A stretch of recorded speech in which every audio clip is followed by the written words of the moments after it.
everyone, welcome back to another video on my channel, my first review of 2020, and I'm super excited about it. This video is going to be slightly less formal than my normal reviews just because I only decided I was going to do this literally 10 minutes ago, so here we are. In this video today, I'm going to be reviewing a type of product I never thought that I would ever use, I guess.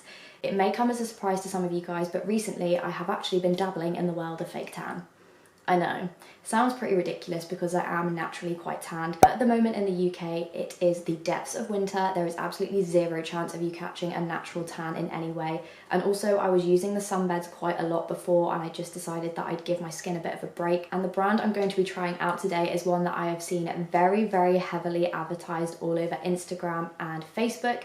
This is a brand that I have been speaking about with multiple different people on separate occasions about whether or not to try it, and that is Coco and Eve. Now, the reason why I thought I wanted to give this brand in particular a go is just because they are very much adamant that they don't have that kind of biscuity smell that you get with fake tan when it's developing, and also the kabuki brushes that they have to use on your fingers and your neck and things like that is absolutely adorable. So I placed my order between Christmas and New Year's, and it's like the 2nd or 3rd of January now, so it has arrived super quick.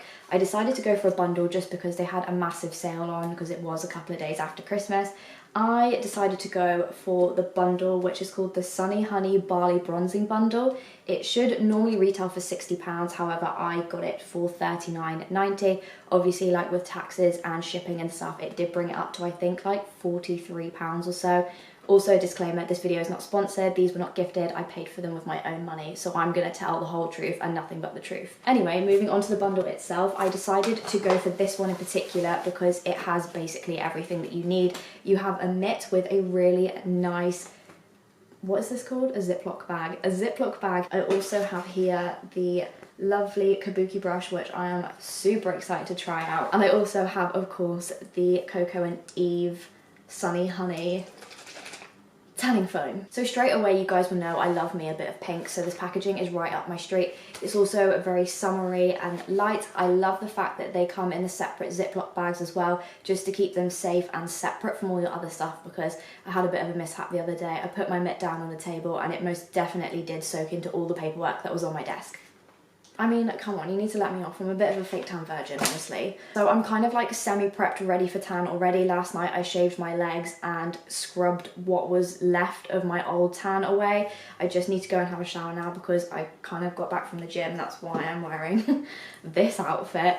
I'm gonna go and shower, just make sure that I'm nice and clean. I'm gonna moisturize all the places that you should moisturize. So without kind of like flashing you, this is what my skin is looking like at the moment. I mean, I have like a little bit of natural tan anyway, but my hands are quite pale. Please ignore my fingernails. A lot more pale than I'm used to. My chest here is quite fair as well. When I take my makeup off, my face is even lighter than the rest of my body, which I didn't think was possible, but here we are. Obviously, I'm going to show you as much of the tanning process as I can.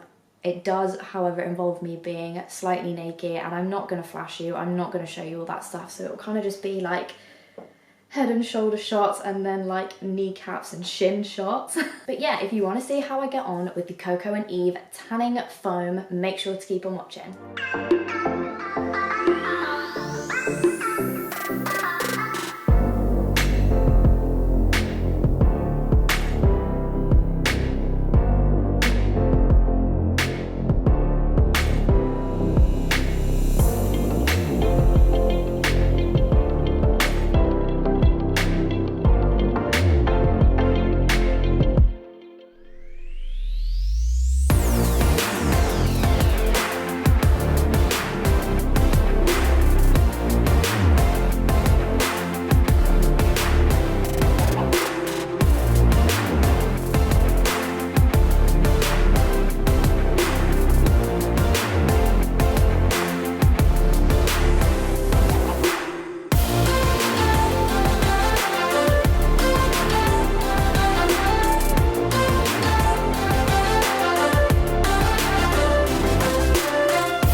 Okay, so as you can see, I have now applied my tan. Obviously, I haven't applied it to my face just because I feel like that's super risky. My skin is kind of like dry in some places and super oily in others, so I just think it's a recipe for disaster if I did that. I'm gonna be real, guys, applying tan on camera is actually really hard. Like, it's super difficult to be modest and not like flash anyone. I applied the tan onto my fingers and brushed it in between and things like that, so there's not a harsh line. I also did the same thing on my feet, but I forgot to film that too. I also forgot to film the complete before of my legs. I just didn't press record for some reason, and I don't really know why, but I kind of realised halfway through, thank God. But yeah, first impressions of the tan, I really love the smell. It's like really sweet, really floral, really fresh. It's not too overbearing. I wouldn't mind smelling like this the day or so after you've applied your tan, you know, when you washed it off and you still have that slight scent to you. I don't mind smelling like this if this is what I'm gonna smell like. The mitt as well, when I was applying the tan, was really nice. It was super velvety. The fact that it had a thumb, I didn't know how that was gonna go because my other mitt is literally just like, but I really liked it. It was nice to kind of like get into all the creases and things.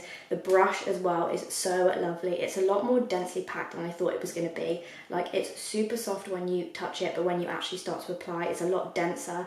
So when you apply the tan onto the brush, it doesn't soak it up in the same way. It's really weird. I thought it was going to just kind of dissolve into the brush. It didn't, and any streaks that I noticed, I just buffed it all out. As you guys can see, it is developing really quickly already. Like, when I applied the tan to my back and then saw the difference between the front and the back of my body, I was honestly like super shocked because I was worried that the shade dark wasn't going to be dark enough for me, but I'm so glad that I didn't go for ultra dark now because there could have been a problem. So I'm going to let this dry now, and then I'm going to sleep in it overnight, and I'll check back in the morning and show you guys what it looks like before I shower it off.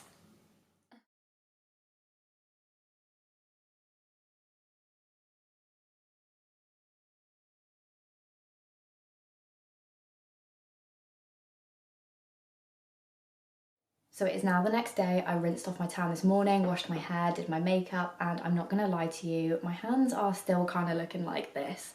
And I'm not really sure what went wrong, but I put it down to a couple of things that it could be. I think with the last brand of tan that I was using a different shade. So I believe I had a shade medium in that one, whereas this one is dark. Because I was used to using the shade medium, I think I applied it in the same way that I was applying the medium one. So I would do one guide layer and then I'd wait like 10 or so minutes and then apply another layer. I pretty much did the same thing with the Coco and Eve one. However, I didn't need to do that because it's already a lot darker than the medium in the other brand. So next time when I go in and apply this tan, I'm only going to use one layer and one layer only. I think as well I'm going to over moisturize my hands and my feet because I can't have this happen again. It doesn't look like my hands are attached to my actual body. I mean, if you look at my face, obviously I know my foundation is not the same shade as my neck because I wasn't honestly expecting it to be this dark.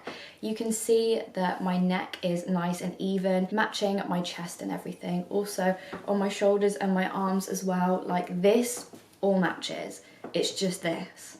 Overall though, I really like the formula of the product. It smells amazing. It applied really nice and easily. I also didn't really notice any streaking or anything like that. I just kind of like went over my skin just in case as well to buff anything out with the kabuki as well. The kabuki was everything that I imagined that it would be and potentially better. I didn't realize, as I mentioned, that the bristles were going to be so dense, but it actually ended up working in my favor. Obviously, I know my hands are not convincing you right now, but for the rest of my body, like my legs and my chest and everything, nice and even. Also looking at my bedding that I slept in last night, there isn't really any transfer on there. I didn't wait like a massive amount of time before putting my clothes on and getting into bed, so I was quite surprised about that. To summarize this video, I did really enjoy this bundle from Coco and Eve. I really would recommend you giving it a go. Just make sure that you keep in mind that it is kind of more of a warm tone if you are, say, somebody with like a cooler or like a yellow undertone.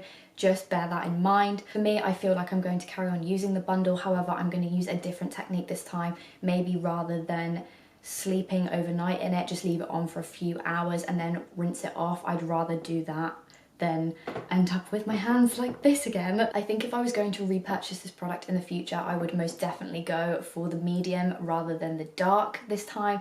I almost went for ultra dark and I'm so glad that I didn't. But yeah, that was my thoughts on the Coco and Eve tanning foam mitt and also the kabuki brush. If you enjoyed this video, make sure you give it a big thumbs up. Everything that I've shown to you will be linked in the description down below. So make sure you subscribe to my channel if you have not already. I will leave a link to my Instagram as well if you want to go over and give that a follow. Thank you again so much for spending your time with me this week. I hope you have a super lush weekend as always, and I will see you again next time for another video. Bye! Oh god, I've got to sort my hands out.